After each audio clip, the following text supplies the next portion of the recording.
the editorial page's other James Taranto, best of the web columnist, to talk about Richard Mourdock, the Republican Senate candidate in Indiana, who's running against Representative Joe Donnelly and made some comments in a recent debate that have gotten him in trouble. Welcome, James. Thanks, Jason. Good to be here. Richard Mourdock made these comments about rape and abortion, brought to mind some comments made by Todd Akin, who's running for Senate in Missouri. And the Democrats have pounced, James, from President Obama on down. We have a clip of President Obama on The Tonight Show recently. Let's take a look at that.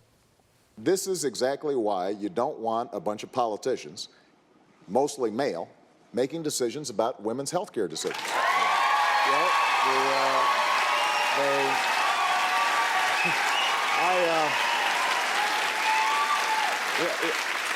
Women are capable of making these decisions in consultation with their partners, with their doctors.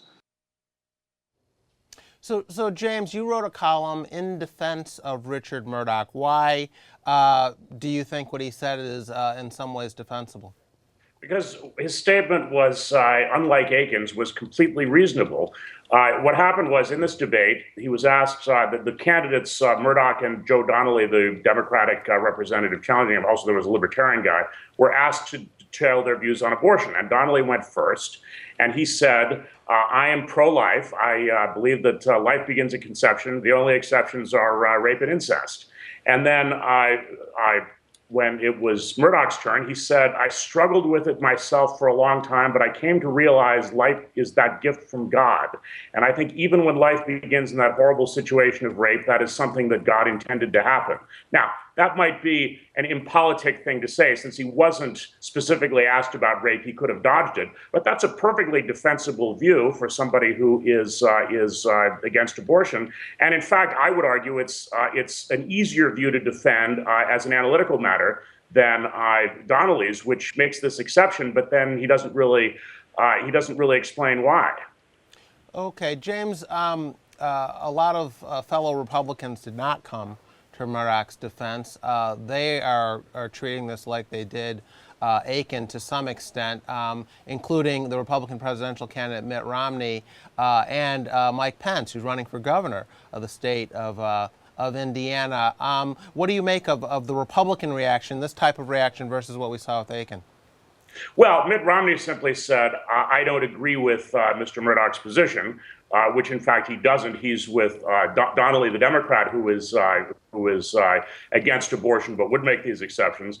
Scott Brown, running in Massachusetts, also was critical. I think actually this Murdoch thing, the media go into a frenzy over this sort of thing because those of us who work in the national media are mostly favor legal abortion and live in places like New York, where we're surrounded by people who think that a view like Murdoch's is just totally crazy.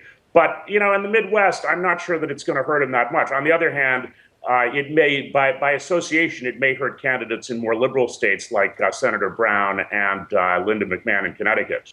James, why do you think these Republicans have such a difficult time explaining their positions? They know these questions are coming.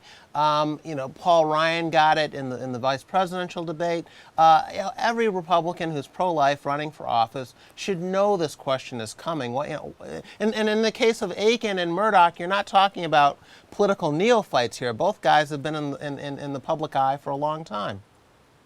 Well, Akin's answer was a terribly disingenuous and sophistic answer. His answer, he wanted to dismiss the problem. He said, quote, if it's legitimate rape, the female body has ways to try to shut this whole thing down. He was sort of delving into science, stating an empirical claim that is generally thought to be untrue and is certainly unsubstantiated. And then, this legitimate rape thing, actually, if you analyze it closely, is just logically fallacious.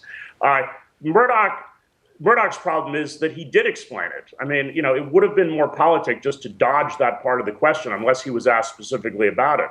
But I don't think that, I'm not convinced that Murdoch is really in any kind of trouble here. Okay.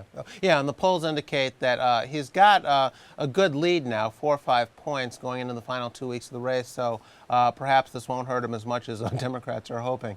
When you say something like, I came to realize life is that gift from God, that sounds odd to the secular ear of a New York media person. It probably doesn't sound as odd to the average Indiana voter. And keep in mind, the Democrat here was very clear that he's pro-life also, except for these with these small exceptions.